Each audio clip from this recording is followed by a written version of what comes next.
My name is Sarah. I am 27 years old. I live in Chicago. I work as an office assistant at a small trading company. My boss, Mr. Daniel, is 41 years old. He is a quiet and serious man. He does not smile often, but he is fair. He never shouts. He never disrespects anyone. Everyone in the office respects him.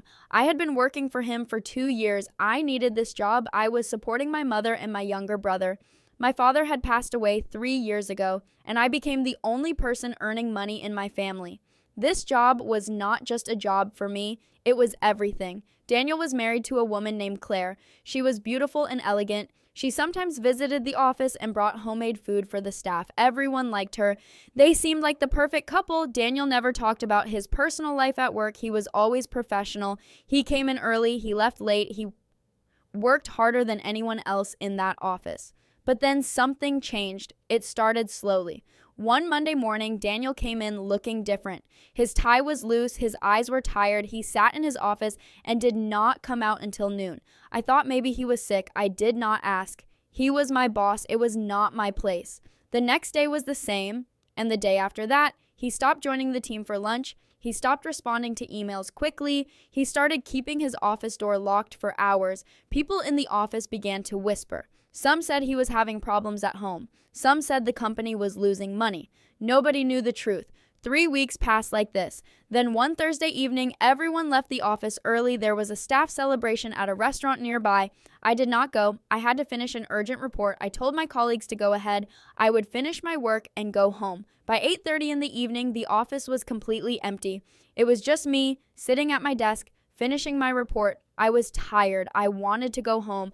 I was almost done when I heard a noise coming from Daniel's office. A heavy sound like something falling. I stopped typing. I listened, then I heard it again. I stood up slowly. I walked toward his office door. I knocked. No answer. I knocked again. Still nothing. The door was not fully closed. I pushed it open gently. What I saw stopped me completely. Daniel was sitting on the floor, leaning against his desk. There were 2 empty whiskey bottles beside him. His jacket was on the floor. His hair was messy. His eyes were red and swollen. He had been crying. I had never seen him like this. Not once in 2 years. This was not the man I knew. This was a broken man. I said his name quietly. Daniel looked up at me. His eyes were unfocused. He was drunk. Very drunk. He tried to stand, but fell back down. I walked closer. I told him not to move. I asked him if he was okay. He laughed, but it was a sad laugh. He said he was fine. He said everything was fine. But nothing looked fine. I sat down on the floor beside him. I did not know what else to do. I asked him if he wanted water. He nodded slowly. I went to the small kitchen at the back of the office and brought him a glass of water. He drank it slowly. I sat there in silence. I did not push him to talk. I just sat there. Then Daniel started talking, quietly at first. He said Claire had left him. He said she had packed her bags 2 weeks ago and walked out. He said Shiva told him she had fallen in love with someone else. She said she had been unhappy for years. She said she had been pretending. She said she wanted a different life. Daniel said he did not see it coming. He thought they were happy. He thought everything was normal. He came home one evening and her clothes were gone. Her perfume was gone. The house was completely quiet. He stood in the hallway for a long time, not understanding what had happened. I sat there listening. I did not say anything. There was nothing I could say. Daniel said he came to the office every day because he could not stay in that house alone. He said the silence was the worst part. He said he was not sleeping. He was not eating properly. He said he did not know how a person could share 10 years of their life with someone and then just disappear like that. He said it felt like someone had pulled the floor from underneath him. He looked at his hands while he talked. He was not looking at me. He was just talking into the empty room. After a long silence, Daniel looked at me. He said he was sorry. He said he was sorry for making me see him like this. He said this was not professional. He said I could leave. I told him I was not leaving. I told him nobody should sit alone on a floor like this. He looked at me for a long moment. Then he nodded. I asked him if he had eaten anything that day. He thought for a moment.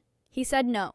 I went back to my bag and found a small box of crackers and a chocolate bar I had packed that morning. I brought them to him. He looked at them and almost smiled. He said I was very kind.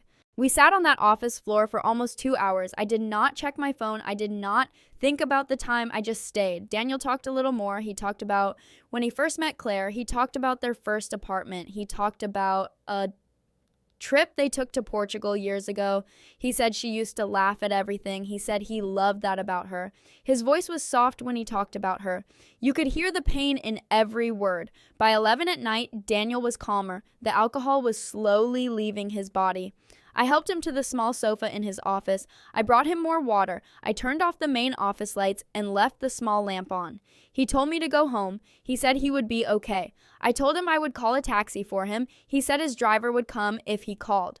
I waited until his driver arrived. I watched from the window as Daniel walked slowly to the car. He looked smaller than usual. He looked like a man who had lost something he could never get back. The next morning, I came to work expecting things to be awkward. I expected Daniel to avoid me. I expected silence. Instead, when I arrived, there was a small envelope on my desk. Inside was a handwritten note. It said, "Thank you for last night, not for staying, but for not making me feel ashamed. I needed that more than anything." There was no signature, but I knew who it was from. After that night, something shifted between us. Not in a romantic way, nothing like that happened. But Daniel started to recover slowly. He started coming out of his office more. He started talking to the team again. He started eating lunch with us on Fridays. The red eyes slowly disappeared. The locked door stayed open more often. It took months, but he came back. Slowly, steadily, he came back. One afternoon, about 6 months later, Daniel called me into his office. He sat across from me and said he had been thinking about that night for a long time. He said when he was sitting on that floor, he felt completely invisible. He felt like nobody in the world knew he was there. He said when I knocked on that door, it changed something for him. He said it reminded him that people still saw him, that he was not invisible. He said that small thing gave him the strength to get up the next morning. And the morning after that, I did not know what to say. I told him I had only done what any decent person would do. Daniel shook his head. He said I was wrong. He said most people would have walked away. Most people would have pretended they heard nothing and gone home. He said the world was full of people who looked the other way. I thought about that for a long time after I left his office. I still work at that company. Daniel is still my boss. He is still quiet and serious. He still does not smile often. But now, when he does smile, it reaches his eyes. Claire never came back. He never spoke about her again after that night.